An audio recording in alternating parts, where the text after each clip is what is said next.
borders. Live from New Delhi, you're watching DD India News Hour, India's voice to the world. I'm Ramesh Ramachandran. Coming up in the next hour. India's budget session begins with the address of President Draupadi Murmu. Finance Minister will present the interim budget for the fiscal year 24-25 on Thursday. Three-phase Gaza ceasefire proposal release. Israel's Prime Minister Netanyahu asserts won't end this war short of achieving all objectives. We will not end this war short of achieving all of its objectives. Joe Biden says he has decided U.S. response to Jordan attack. Pentagon says 4 attacks against U.S. forces in the region since a 28th January drone attack. And in Under-19 Cricket World Cup, India decimate New Zealand by 214 runs in the first Super 6 game at Bloemfontein.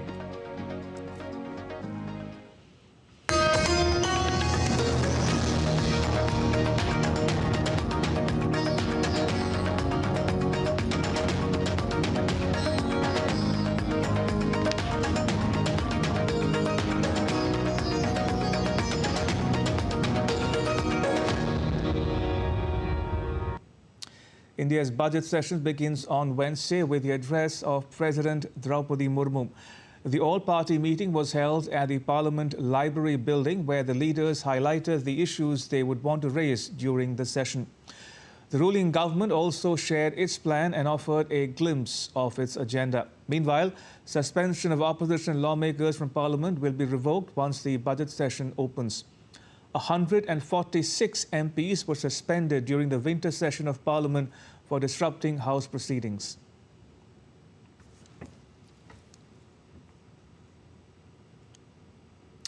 India's Finance Minister Nirmala Sitharaman will present the interim budget for the fiscal year 24-25 on Thursday. India has been on a 7+% growth path for the past 3 years, and the minister can be expected to keep the momentum going despite not being able to present a full budget ahead of the parliamentary election. In fact, a finance ministry report has said that India can aspire to become a $7 trillion economy by the year 2030 by sticking to the path it has followed so far. India's Finance Minister Nirmala Sitharaman is set to present an interim budget for the nation on Thursday, a few months ahead of the general elections. It may not be a full-fledged budget launching a flurry of schemes, but expectations are high that the Finance Minister will maintain a policy trajectory which will keep the Indian economy on its over 7% growth path. इस budget में financial inclusion एक important topic निकल के आएगा, जिसकी वजह से MSME sector को काफ़ी बढ़ावा मिलेगा और इस चीज़ के लिए फिनटेक और बैंक की और मजबूत पार्टनरशिप की ज़रूरत है, जिसकी वजह से बैंक एक न्यू एज टेक्नोलॉजी इंप्लीमेंट कर पाए. The annual budget is normally preceded by the economic survey, but ahead of the interim budget, the Finance Ministry has brought out a report titled Key Highlights of the Indian Economy, a review, where it says, Financial year 24 marks third straight year of 7+% growth of the Indian economy. This strong growth has been recorded despite the global economy struggling to grow at 3+%. India can aspire to become a $7 trillion economy by 2030. Public sector capital investment has surged in the last 10 years. GST has incentivized production on a larger scale. MSMEs are becoming increasingly vibrant and dynamic. Investment incentives and initiatives to ease business compliances have strengthened the ecosystem for startups. Agriculture sector has demonstrated tenacity and resilience. Measures have emboldened banks to resume lending to all sectors. There's greater inclusive development, much lower unemployment rate, moderate inflation. Digital public infrastructure has transformed the authentication ecosystem. The cost of conducting eKYC has been brought down from ₹1,000 to ₹5. India has become the third largest fintech economy in the world. India became the world's fourth largest stock market by market capitalization. Employment situation in India has experienced a positive transformation. 53% women used their own bank accounts in 2015-16. 78.6% women used their own bank accounts in 2019-21. Female labour force participation rate was 23.3% in 2017-18. The ratio went up to 37% in 2022-23. India has undergone a journey from fragility to stability and strength during the last 10 years. We know that the last 2 years have been characterized by a number of shocks, risks and great uncertainty. Quickly, if we go back, it's really, I had projected, others had projected a growth rate of 7% plus minus over these 2 years, but then the Ukraine war happened. And then many people, including myself, reduced the forecast by 0.5. But we have been surprised, right? So my range was 6 to 7%, and as you pointed out, we've had 7.2%. So that's an interesting aspect, and I'll mention only one thing. One of the most important drivers of that was the change in the budget to increase the capital expenditures. That's been a huge driver of growth, and economic analysis has shown that that's because the expenditure multiplier of the Indian government on capital expenditures is very high. It's about 2.5%. It's not just the government which is lauding the transformation. It has come in for praise by the topmost international institutions and figures. Earlier this month, World Economic Forum President Borge Brende said that India is a $10 trillion economy in the making in the coming 2 decades.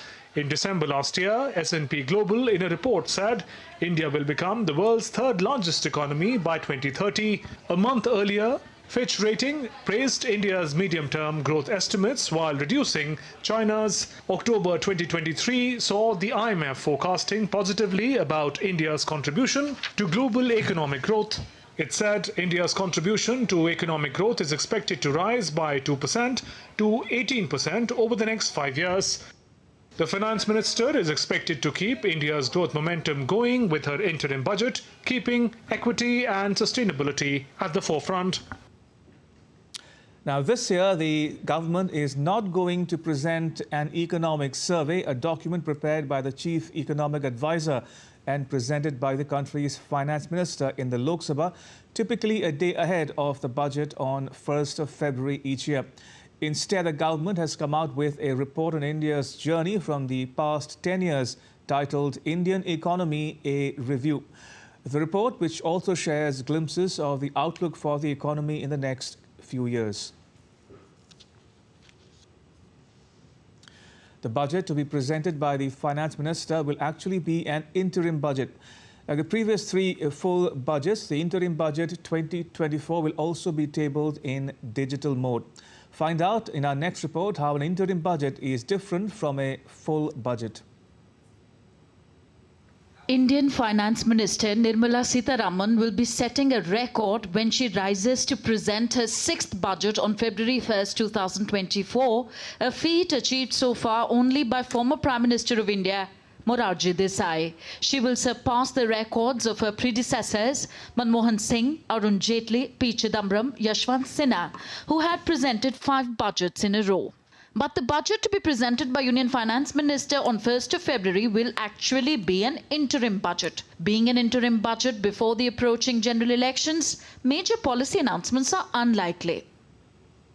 Let's now tell you how an interim budget is different from a full-year budget. A budget consists of 2 parts, the income and expenses of the government for the previous year and the expected income and expenses for the coming year. An interim budget also shows the previous year's income and expenses, but it shows only the most basic expenses up until the general election. An interim budget is presented when general elections are very near. It is an effective mechanism that allows the ruling government to ask Parliament for approval of funds sufficient to incur expenditure for part of the year till a new government is formed after the general elections. So an interim budget takes the place of a full budget if general elections are approaching. The full budget for fiscal year 2025 will be presented after the formation of the new government following the general elections. During an election year, it is unrealistic for the ruling government to prepare a full-year budget. Although there is no constitutional provision for an interim budget, it has now become standard procedure for the incumbent government to present one before general elections. In 2019's interim budget by the then Finance Minister Piyush Goyal, no change was proposed in the tax structure. But in a major relief to taxpayers, income up to 5 lakh rupees was exempted from tax. In 2014's interim budget, the then Finance Minister P. Chidambaram announced no change in the tax structure nor offered any big benefits. But in the 2009's interim budget, the then Finance Minister Pranab Mukherjee had changed the income tax slabs. Nirmala Sitharaman took over the finance portfolio in Prime Minister Narendra Modi's second term. It will be her fourth paperless budget, as like the previous 3 full union budgets, the interim union budget 2024 will also be tabled in digital mode. Tanvi Taneja for DD India. Elaborating on the Indian government's vision behind Atmanirbhar Bharat, Defence Minister Rajnath Singh said the nation is moving forward at the right pace with which it won't stumble in the times to come. Addressing a special session of the India-American Chamber of Commerce in New Delhi, the minister said business and commerce are correlated to the security and defence of the country, terming the connection as deep. Business और security एक दूसरे से पूरी तरह से correlated हैं, एक दूसरे से पूरी तरह से जुड़ी हुई हैं।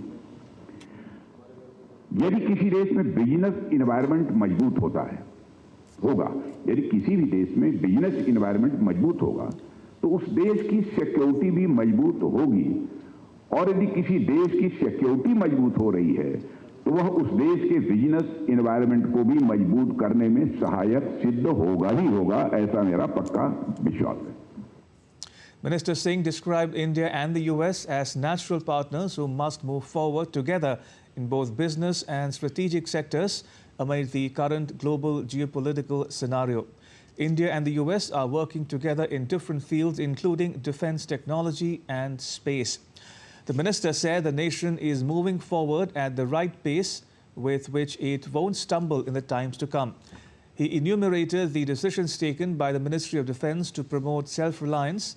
It's helped the country find a place among the top 25 which export defence equipment. Minister Singh further enumerated that the Russia-Ukraine and Israel-Hamas conflicts have not much impacted the defence sector. And also, India has become a strong country which is capable of securing national interests and giving a befitting reply to anyone who casts an evil eye. The National Payments Corporation of India is launching UPI Tap and Pay across digital payment providers today. This feature is already live on the Bheem app and Paytm for limited users. NFC-enabled devices can make payments by tapping the device on UPI Smart Tag or Smart QR on the screen. Transactions under 500 can be processed through UPI Lite, while those over 500 will require a UPI PIN. India's digital payment infrastructure is impacting everyone, and other countries are interested in knowing about it. You know, I spoke to you about digital public infrastructure. Today, the maximum number of questions I get when I go out in the world, especially when I go to Africa and Asia and Latin America, people want to know, how does that system work?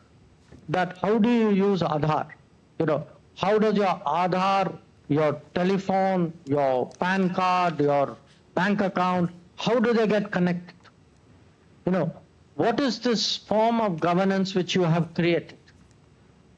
Now, keeping with the well-established tradition of regular exchanges between Bhutan and India, and to further strengthen the existing close ties of friendship and cooperation between the two countries, India's Foreign Secretary Vinayak Mohan Quatra called on the Prime Minister of Bhutan, Shering Tobgay, during his visit to Thimphu.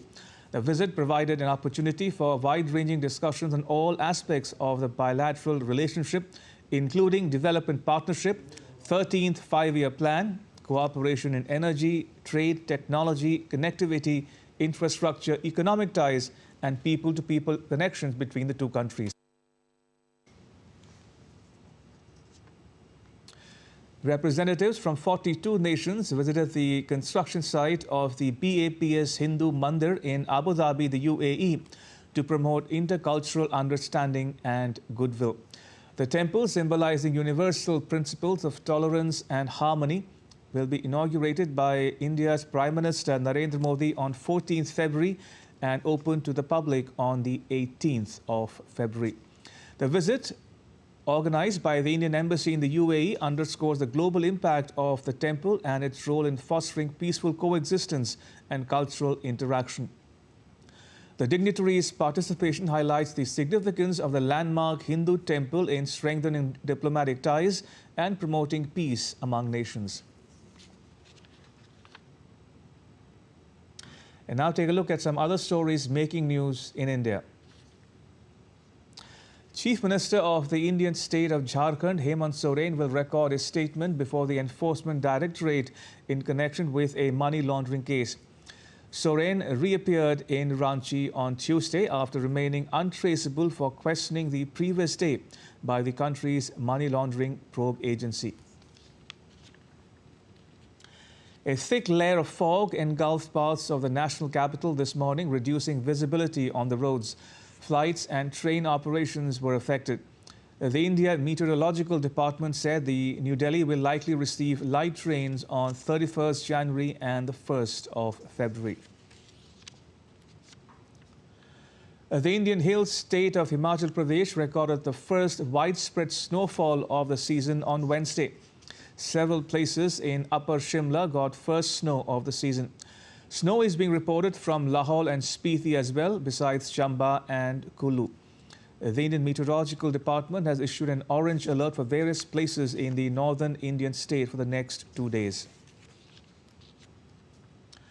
The first ever snow leopard population assessment in India, conducted by the Wildlife Institute of India, unveiled a count of 718 snow leopards across the country. Notably, Ladakh boasted the highest concentration of these majestic creatures.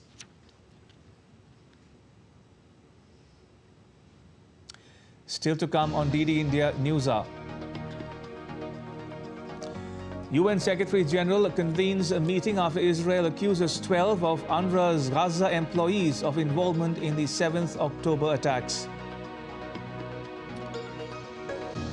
And India's External Affairs Minister says capability, interest and reputation are the basis for deployment of warships in the Red Sea. And Russian drones hit civilian targets in Ukraine's Kharkiv.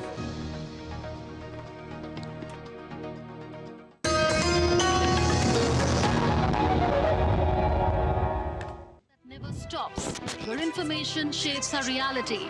One app stands out, helps you stay ahead of time. Introducing the DD India app, your gateway to a world of news right at your fingertips. Your most trusted source of news goes global, goes digital. Explore a world of options, top stories, live updates, in-depth analysis and more. Stay informed wherever you are. Real-time alerts keep you ahead of the curve always. The DD India app, connecting you to the world one story at a time. Download now and explore the world of knowledge, insights and authentic information.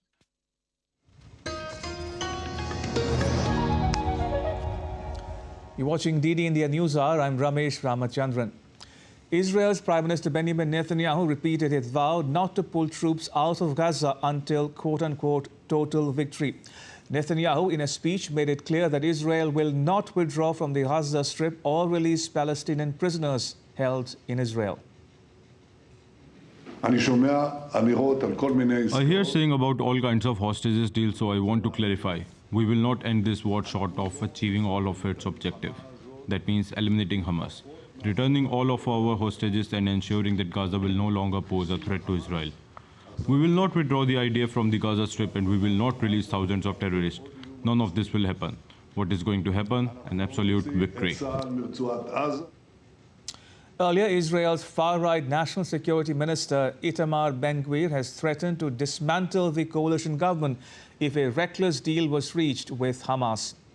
Reckless deal is equal to dismantling of the government, Itamar Ben-Gvir of the Jewish Power Party posted on X amid media reports that Israel was considering a long-term pause brokered by Qatar and Egypt to its offensive on the Hamas in Gaza. Meanwhile, the Hamas said on Tuesday it is studying a new proposal for a ceasefire and release of hostages in Gaza. The ceasefire proposal followed talks in Paris involving intelligence chiefs from Israel, the United States and Egypt with the Prime Minister of Qatar. The proposal involved a three-stage truce during which the group would first release remaining civilians among hostages it captured on 7th October, then soldiers and finally the bodies of hostages who were killed. During a week-long ceasefire in late November, 105 Israeli and foreign hostages were freed in exchange for 240 Palestinians held in Israeli jails.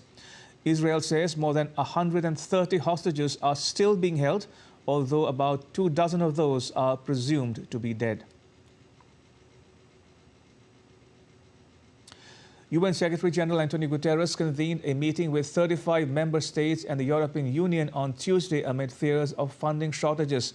This comes after Israel accused 12 of UN Agency for Palestinian Refugees, UNRWA's Gaza employees, of involvement in the 7th October attacks, causing several countries to suspend their funding for the agency. An UNRWA spokesperson warned that the agency would be unable to sustain operations beyond February without resumed funding. More than 10 countries, including major donors such as the United States, have suspended their contributions. UNRWA, founded in 1949 to aid Palestinian refugees, employs about 13,000 people in Gaza and about 30,000 across West Asia. An Israeli government spokesperson, Elon Levy, told a press briefing on Tuesday that at least 13 UNRWA employees were actively involved in the 7th October Hamas attacks in Israel. Levy revealed that some parts of an Israeli intelligence dossier that prompted a cascade of countries to halt funds for the UN Palestinian Aid Agency. In light of the abundant evidence of UNRWA's complicity with Hamas and its failures to distribute aid to civilians who need it, Israel calls for the following. 1. The defunding of UNRWA. Foreign Minister Israel Katz has called for UNRWA to be replaced with agencies dedicated to genuine peace and development. 2. The resignation or dismissal of UNRWA's leadership and a thorough investigation of what they knew about its ties with Hamas. There must be accountability for this cover-up, and UNRWA's leadership must be held accountable. And 3. Consistent with his 3D vision for peace, requiring the destruction of Hamas and demilitarization of Gaza, Prime Minister Benjamin Netanyahu has spoken forcefully of the need for de-radicalization in Gaza. UNRWA is part of the problem, not part of the solution. It is a Hamas front, and it's time to put it behind. The U.S. envoy to the United Nations has said on Tuesday that Washington, D.C. needs to see fundamental changes before its funding to UNRWA can resume, following Israeli allegations that some agency staff were involved in the 7th October attacks by Palestinian Islamist group Hamas. Linda Thomas-Greenfield, U.S. Ambassador to the UN, welcomed the UN's decision to conduct an investigation and a review of the United Nations Relief and Works Agency for Palestinian Refugees in the Near East. You know, we need to look at the organization, how it operates in Gaza, how they manage their staff, and to ensure that people who commit criminal acts, such as these 12 individuals, are held accountable immediately so that UNRWA can continue the essential work that it is doing. The UN Security Council expressed concern over the dire and rapidly deteriorating humanitarian situation and urged all parties to work with UN Humanitarian and Reconstruction Coordinator for Gaza, Sigrid Kaag. Kaag said there was no substitution for the humanitarian role of the UNRWA. There's no substitution for the humanitarian role that is played in Gaza. We need to all ramp up, given the totality of needs and the scale and the complexity of the crisis, but there's no substitution. The United States House Foreign Affairs Committee held a meeting on the UNRWA mission amid allegations.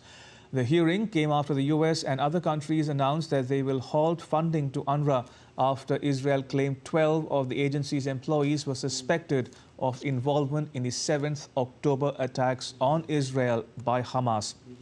Richard Goldberg, a witness at the hearing and senior advisor for the Foundation for Defense of Democracies, said horrific incidents like 7th October will keep happening if we keep funding it. Another witness said the U.S. aid to UNRWA is key to meeting basic needs of Palestinians, particularly in Gaza. I have worked on oversight of our foreign assistance, including to UNRWA, for about 20 years now. And let me just tell you something. UNRWA is a horror show that is decades in the making, co-produced by the United States taxpayer. UNRWA is the problem. UNRWA is a part of what happened on October 7th, and it will keep happening again and again if we keep funding it. Aid to UNRWA is key to meeting basic needs of Palestinians, particularly in Gaza, and that's critical to Israel's security and to U.S. security. For that aid to resume, we need a framework to assess what has gone so terribly wrong with the agency and whether it can be righted with internal reform or requires a transition of responsibilities to another organization within or outside the U.S. And staying in the region, the U.S. on Tuesday shot down one anti-ship cruise missile fired by Iranian-backed Houthi terrorists from Yemen towards the Red Sea.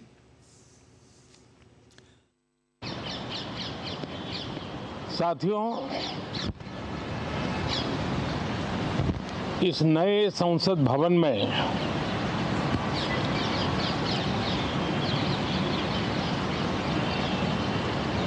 जो पहला सत्र हुआ था,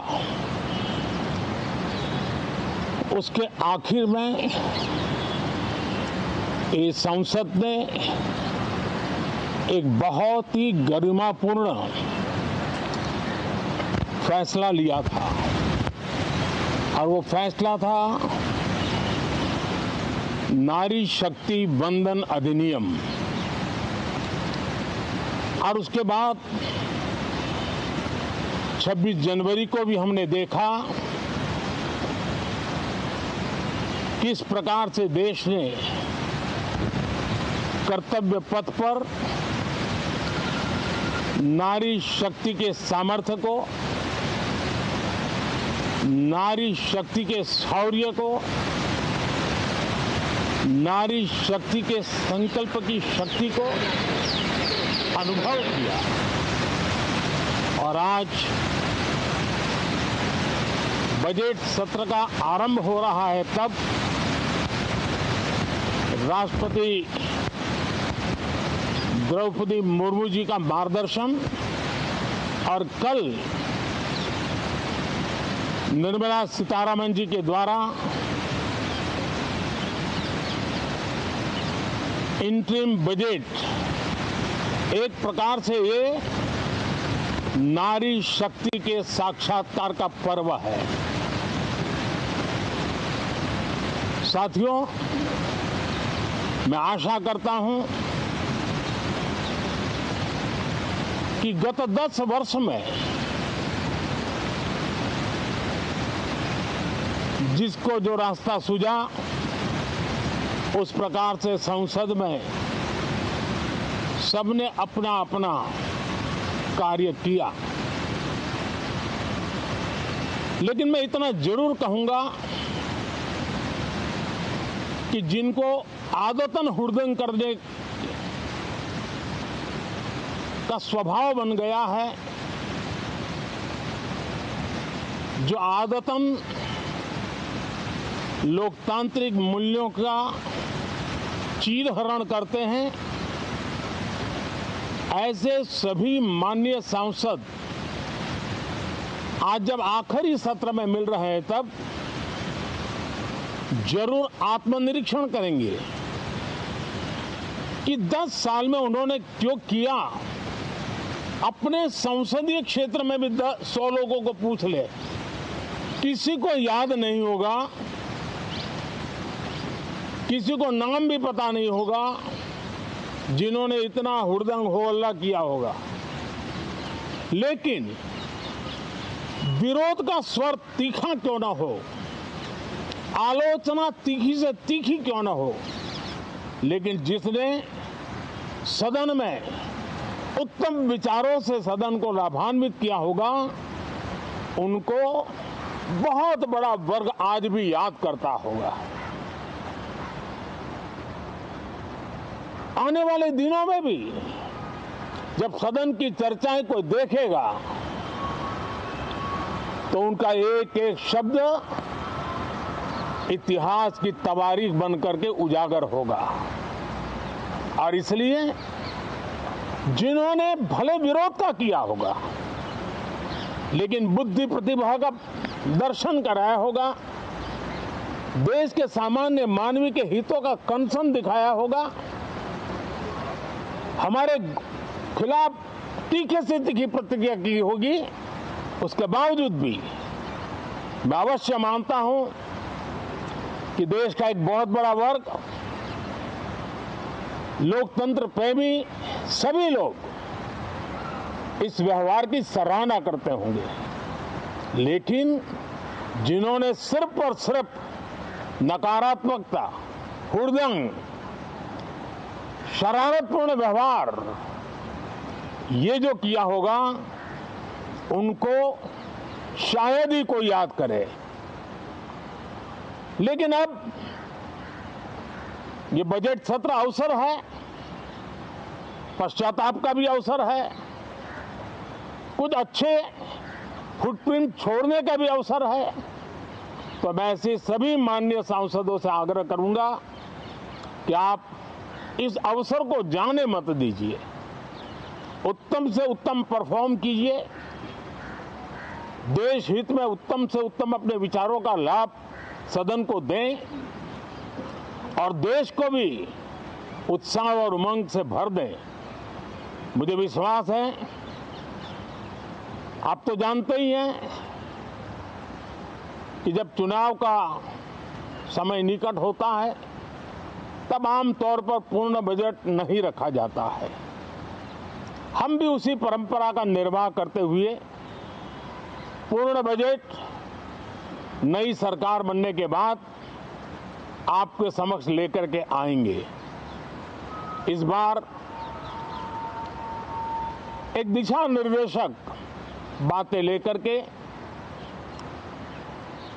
देश की वित्त मंत्री निर्मला जी हम सब के सामने कल अपना बजट पेश करने वाली है। साथियों, मुझे विश्वास है कि देश नित्य प्रगति की नई नई ऊंचाइयों को पार करता हुआ आगे बढ़ रहा है। सर्वस्पर्शी विकास हो रहा है, सर्वांगीण विकास हो रहा है, सर्व समावेशक विकास हो रहा है। ये यात्रा जनता जनार्दन के आशीर्वाद से निरंतर बनी रहेगी। इसी विश्वास के साथ फिर आप सभी को मेरा राम राम। जी हाँ प्रधान, तो यहाँ आप सुन रहे media just before the start of the budget session of Parliament. If I can quickly recap the highlights or key takeaways from that intervention there, Prime Minister Modi speaking about women's empowerment as his government's key priorities. He said the fact that two women, the President Draupadi Murmu and Finance Minister Nirmala Sitharaman, are two women. It shows that government's commitment to celebrate women's empowerment and women's strength. He slammed the opposition parties for repeated disruptions during the past several sessions, and he asked for them to introspect as to whether what they were doing was in the best interests of the nation or not. All right, joining me is my colleague Vikas Sarthi for more to preview the budget session for you. Vikas, Prime Minister Modi addressing there the key takeaways from his intervention there, the women's empowerment focus, as well as his advice to the opposition lawmakers as well. Right, Ramesh, Prime Minister reiterated the commitment of this government for women empowerment, and he started his statement by reminding people that in the last session, Parliament passed a historic bill related to women reservation, and he also mentioned that today President Draupadi Murmu will address the joint session of both the houses, and tomorrow also the Finance Minister will give her budget speech. So he said this will also an example of women empowerment. Apart from it, Ramesh, he mentioned that since it's the last session of 17th Lok Sabha, he expects from the opposition MPs that at least in this session they will not create ruckus. And he also reminded that government is not against the criticism of the government on its policies, but creating disruption in the House is not acceptable. And people also watch what kind of behavior some MPs show in the House. And he said that at least in this particular session, since it's the last session of 17th Lok Sabha, we expect more fruitful discussion from the opposition MPs as well. So it's a kind of reminder to opposition MPs that they should come in the House, they should raise their issues, but disruption of both the houses is not acceptable. And in fact, yesterday also, Ramesh, in both the chair of both the houses decided that on the recommendation of the government, all the suspensions of opposition MPs will be revoked. So it's a step from the chair and the government. So opposition MPs are also expected to behave in proper manner and participate in the discussion, which is going to be very crucial. Though it's an interim budget, but again, since it will be related to our economy, Prime Minister again reminded opposition MPs, since it's also an election year, they should come forward and take participation in the budget discussion. Also, Vikas, as we heard the Prime Minister there, he gave us a sneak peek, as it were, into what to expect from the budget tomorrow from the minister. He said that because it's an interim budget, not a full budget, one can expect the minister to give a policy direction or stick the trend, as it were, stay the course which the minister has adopted over the last several years. Right, Ramesh. So it's an interim budget, and in fact, Finance Minister herself said that she's not going to make much big announcement, but certainly her speech will be a reflection of the government's policy and expectations for the industry, for the business, and what people expect from the government. It will be reflected in Finance Minister's budget speech tomorrow, we expect. Right, so as my colleague Vikas Sarthi was pointing out there, the budget session of India's Parliament begins in just a few minutes from now. It's a final sitting during the current Lok Sabha, the 17th Lok Sabha. And it'll start with the address of the President of India, Draupadi Murmu, to a joint sitting of the Lok Sabha and the Rajya Sabha, the two houses of India's Parliament. And it's the first such occasion after Parliament started functioning from the new building. Remember, India now has a brand new Parliament building just adjacent to the old Parliament building. And this session will set the tone for the 2024 Parliament elections as well. Remember, Prime Minister Modi is seeking a third consecutive term in office. And there we see pictures of the new Parliament building for you, just beside the existing or the old Parliament building. Now, on Thursday, as my colleague Vikas was pointing out, Finance Minister Nirmala Sitharaman will present an interim budget. An interim budget because elections are due, and convention says the government does not present a full year budget. Now, that will be followed by a discussion on motion of thanks to the President's address. All right, so we are getting these latest visuals of President Murmu leaving for Parliament House from Rashtrapati Bhavan, the official residence of the President of India.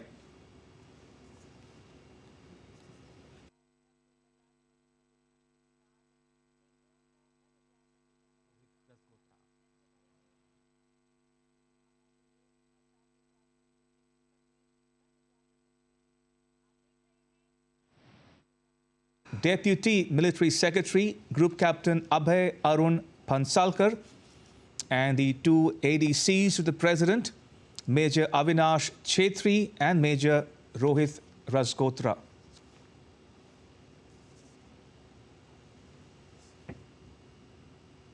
Right, if you're just tuning in, we are getting you the latest visuals of President Draupadi Murmu leaving Rashtrapati Bhavan for Parliament House to address a joint session of both houses of Parliament, the Lok Sabha and Rajya Sabha. And as we stay on these visuals, this is the last session of the 17th Lok Sabha. It begins with the President's address to a joint sitting of both houses. Finance Minister Nirmala Sitharaman will present the vote on accounts on Thursday. That's the interim budget for you. She will also present the budget for Jammu and Kashmir, which is currently under President's rule.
Rashtrapati Bhavan से राष्ट्रपति Draupadi Murmu. Right, so as we're getting these visuals for you from the Rashtrapati Bhavan, President Draupadi Murmu about to leave Rashtrapati Bhavan in a traditional buggy for Parliament House to address the joint session of Parliament, which marks the start of the budget session of Parliament, the last session of the current 17th Lok Sabha. The presidential bodyguard will escort the president from Rashtrapati Bhavan down Raisina Hill to the new Parliament building at the bottom of the Raisina Hill, where she will address, as I said, both houses of Parliament, the Lok Sabha and Rajya Sabha. Remember, viewers, this budget session will be the last session of the 17th Lok Sabha. And it begins with the President's address to a joint sitting of both houses.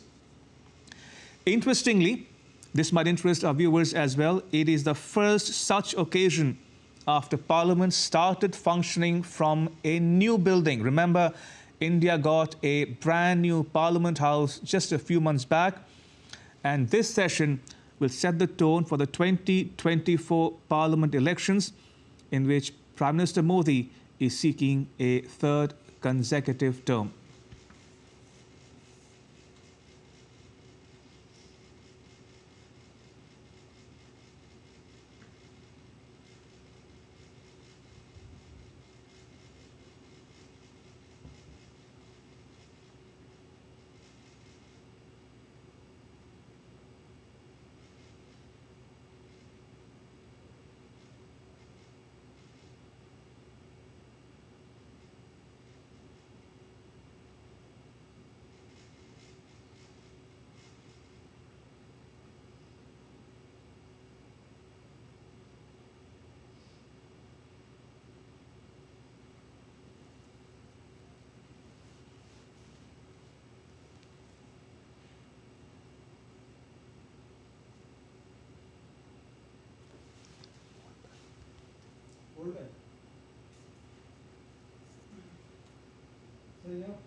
Right, so we're getting you these latest visuals from New Delhi.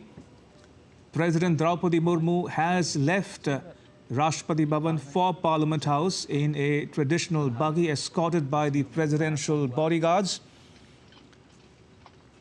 She will soon address a joint session of Parliament, the Lok Sabha the lower house of the country's legislature, and Rajya Sabha, the upper chamber of the legislature.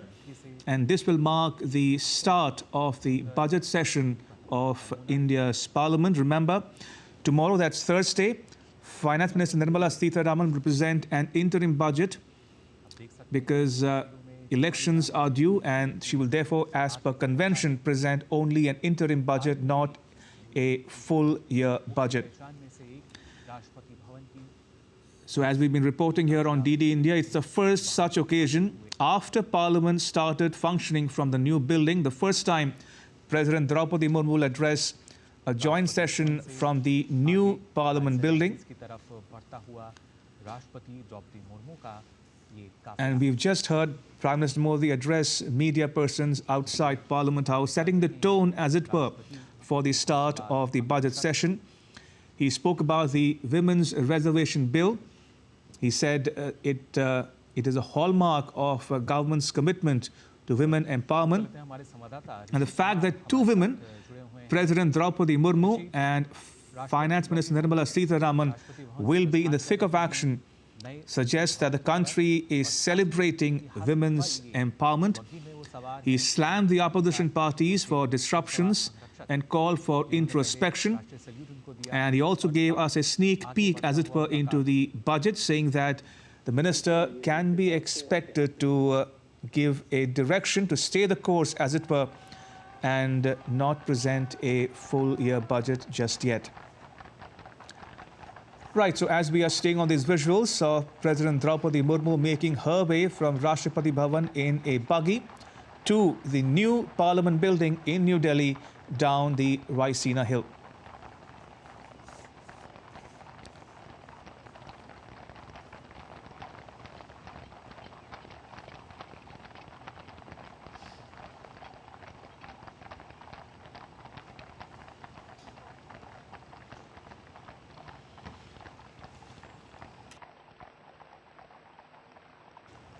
The presidential bodyguard in their full regalia escorting President Draupadi Murmu from Rashtrapati Bhavan down the Raisina Hill to the new Parliament building in New Delhi.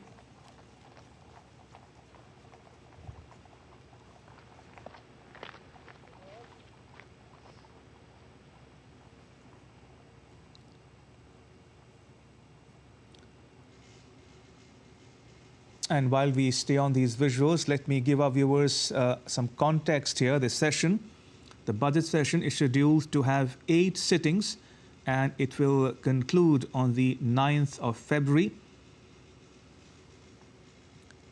On Thursday, Finance Minister Nirmala Sitharaman will present an interim budget. She has already indicated that it will not contain any big announcement. That will be followed by a discussion on motion of thanks on the President's address, and that will start on Friday. And after the Prime Minister's replies in both houses, a general debate on the budget is likely to take place as well. Remember, it's the first such occasion after Parliament started functioning from the new building.